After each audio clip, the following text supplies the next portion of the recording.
శ్రీ రుక్మిణి పాండురంగస్వామి దేవాలయము, విఠలేశ్వర దేవాలయం మన మాసాయిపేట గ్రామంలో గత 4-5 సంవత్సరాల క్రితము వెలిసి ఉన్నది. దానిని గత 22 సంవత్సరాల క్రితము జీర్ణోద్ధరణ చేసి అక్కడి నుంచి మహావైభవపేతంగా వార్షికోత్సవ, కార్తీకోత్సవ వేడుకలు మనం నిర్వహిస్తున్నాం.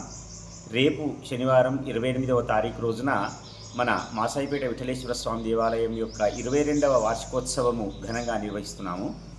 ఉదయం 5:30 గంటల నుండి ఇటు కార్యక్రమాలు గణపతి పూజ, పుణ్యావాచనంతో ప్రారంభమవుతాయి. తర్వాత శ్రీచక్రార్చన అని చెప్పి ఒక ప్రత్యేకమైనటువంటి కార్యక్రమము మహా వేద పండితులతో నిర్వహిస్తున్నాము. అదేవిధంగా సుందరాకాండ పారాయణం కూడా నిర్వహిస్తున్నాము. ఉదయం స్వామివారికి అభిషేకాలు, పంచామృతాలతో అభిషేకాలు ఉంటాయి.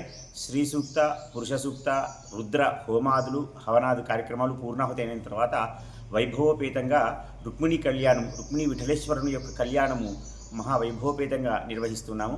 అనంతరము అన్నదాన కార్యక్రమం ఉంటుంది.